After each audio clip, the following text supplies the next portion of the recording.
Hello, hello, hello, my darlings, and welcome back to The Library is Open. So I hope you brought your library card, my darlings. How are we all today? I would like to take this opportunity to wish you a very happy Global Pride Day 2020. Obviously, we're all still in lockdown conditions and with the threat of COVID. And today marks a sort of digital celebration, if you will, of Pride events that would have taken place live. You can follow hashtags for that on all the social media outlets, hashtag Global Pride or hashtag Global Pride 2020. And this year's theme is exist, persist and resist, which I think is so important when we talk about supporting our LGBTQIA plus siblings worldwide. Ensuring that trans people and people of colour are not erased in those conversations, and also in, just continuing to support the freedoms and the push for equality that marks the true spirit of Pride. So with that in mind, I would, just a little bit of housekeeping to begin with.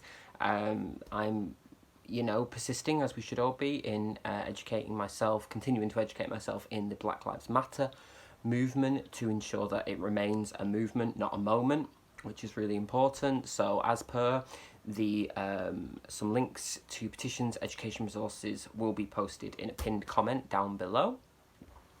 I will also add in an extra one today that will continue to be in that list, which is Black Pound Day. I assume it's dollar in America. I need to research that. Where people are asking consumers to support black businesses for, I think it's one day a month, every month, really to throw that consumer power behind that push for equality and support for Black lives.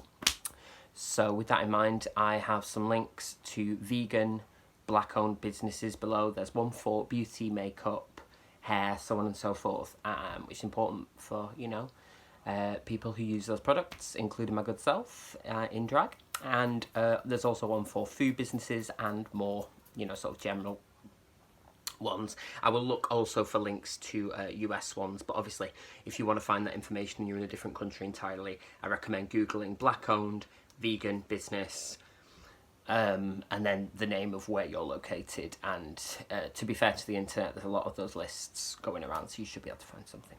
Okay, so being that it is Pride Month and being that it is, as I say, Global Pride Day, I want to talk about two queer-themed poetry collections today. I've never done poetry on this channel before, so that's nice, isn't it?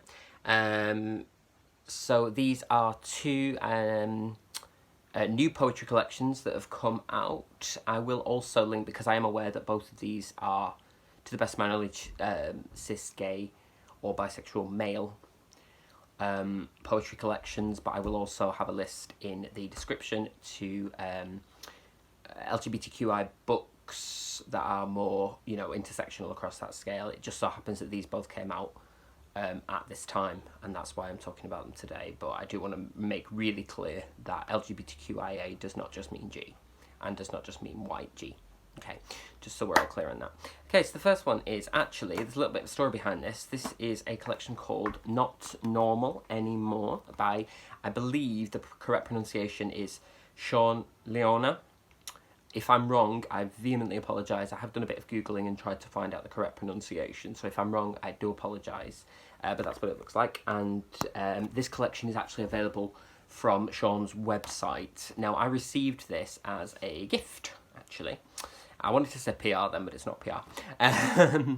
Because a friend of mine tagged me in a post on Instagram, and I won the thing to receive a free copy of this book, for which I'm very grateful to Sean, and I have promised to make a blog post about it, to talk about it. So this poetry collection is, the sort of central tenet is, Sean did a poem, a short film in 2018 called Time for Love, which sort of talked about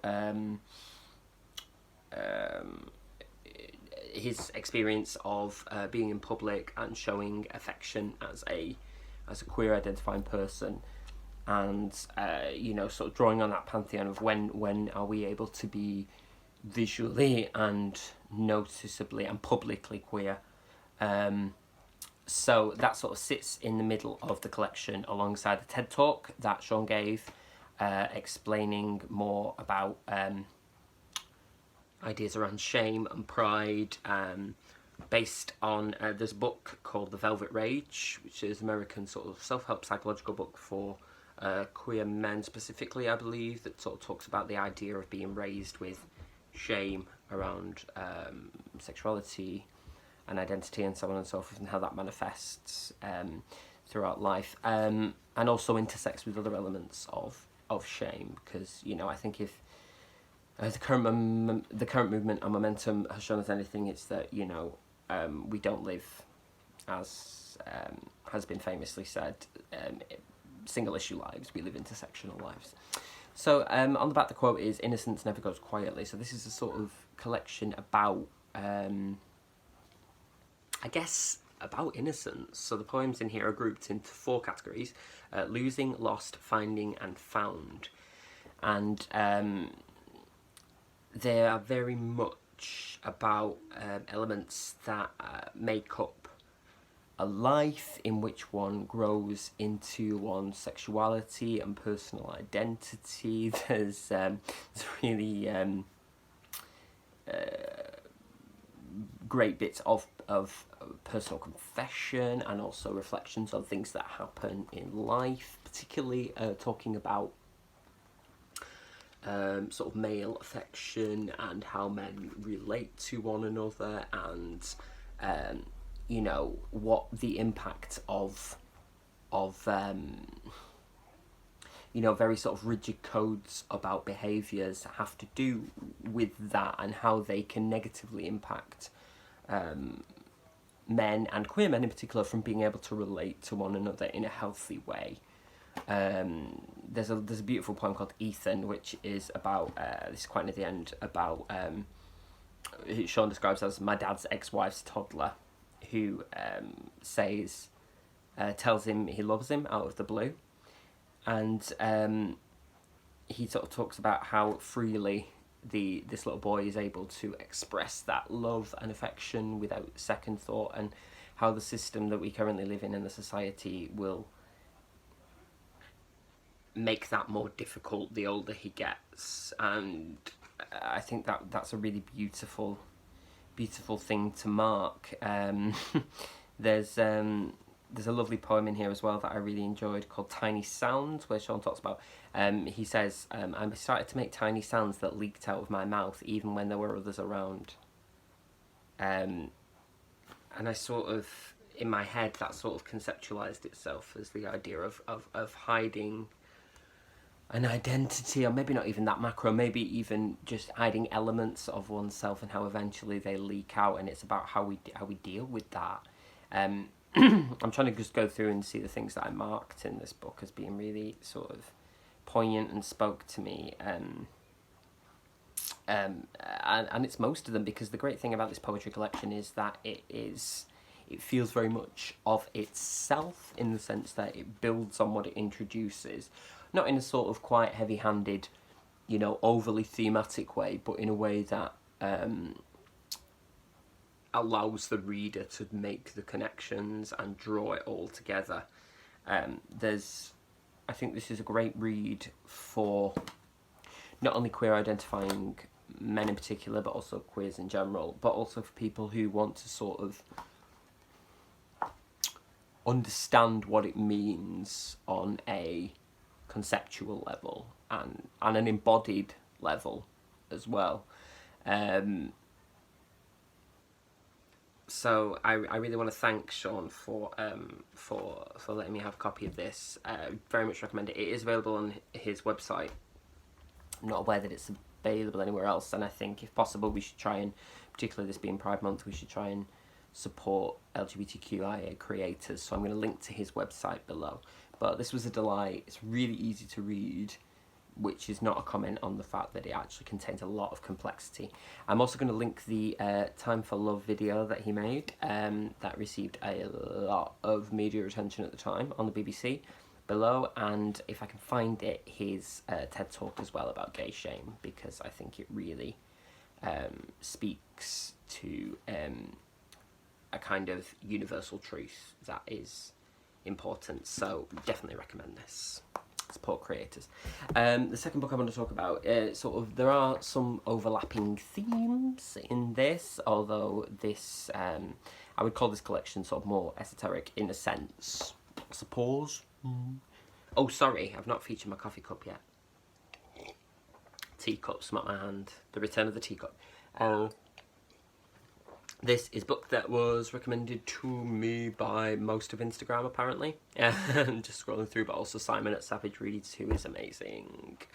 So this is Sean Hewitt's debut collection, Tongues of Fire. And this is also speaking to queer male experiences of what is defined as sex, grief and loss, but also a committed dedication to life, hope and renewal. Now, a lot of these poems deal quite heavily with themes surrounding nature and the outdoors, and that sort of, I guess, the interconnectedness, I suppose, of the self and the self in the wider world, both literally and metaphorically. So, Sean talks a lot about the natural world and its, sort of ongoing cycle of bloom, decay, die, that sort of thing. I'm oversimplifying now, I'm not a scientist. But then he draws this into more complex ideas about sex and death and the idea of longing for touch and the viscerality of contact, be that human or, communion with nature, I suppose. There's a really touching bit at the end where he sort of talks about his, he dedicates the last couple of poems to his father and, that sort of father-son relationship, how they related to one another, which is really interesting, I always think, from a queer gay male perspective. My favourite poem probably in the book is one called Dryad, where he details an encounter in the forest with another man who, and there's this wonderful line, I came here with a man whose whole body was muscled, as though he too had been carved from a single trunk of wood. I pretended all the time to be a man like him, answering each lie in a deep alien voice. I think I was afraid he would kill me. And I sort of thought, not only does that sort of speak to the brutality of nature, but also the weird relationships that many queer men have with masculinity and, overt masculinity, toxic masculinity, if you like, that is simultaneously a repellent but also an attraction at the same time. There's a play and also a book called Bravado by Scotty. He's an artist where he talks about that idea of idolising but also despising that overt masculinity, and I think that's a really interesting conversation. The book it describes in the blurb, there are prayers, hymns, vespers, incantations, and longer poems which attempt to propel themselves toward the transcendent. And I think that's probably fair to say. I sort of I read the sort of blurb, if you will, the intro at the end, because I thought, well, I don't want to be, as with most things, I don't want to be coloured by what I think it's supposed to be. I think I wanted to just experience it and then see what was there, and sometimes it's difficult to put that into words, but you can often find in poetry, I think, or really good prose writing, a moment that just speaks to you and sits with you because it feels true, and it feels like those kind of feelings that you have where you can't really put a name to them, but they are nonetheless real. So my experience with Sean Hewitt's poems were, I read them in the bathroom aloud I sort of have that thing about poetry where I think that oftentimes I think it really pays to be performed, and that's not a criticism of published poetry. It's more about speaking aloud those thoughts and letting them sit in the air. I suppose I'm bound to say that because, you know, my business is I teach performance, so I'm kind of biased in that respect to it. But there is something about letting words drop into the air that gives them an extra dimension, that gives them potency. So, you know, there is something about that. And I think as well what I like to do is just sort of dip in to poetry collections, which is what I did with this. I think I read it over about 3 weeks, 3 weeks, and then just had a couple of times of going, okay, I'm going to read about 3 today, and I'm just going to read them aloud and see what effect they have on me. Just going through now where I've marked the pages just to see if there's anything. Oh, this is a brilliant one. This is a poem about an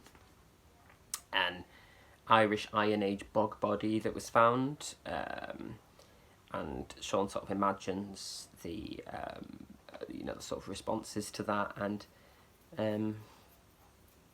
because there's a quote at the top that says their nipples were cut, thus rendering them ineligible for kingship, but the suckling of a king's nipples were an important gesture of submission.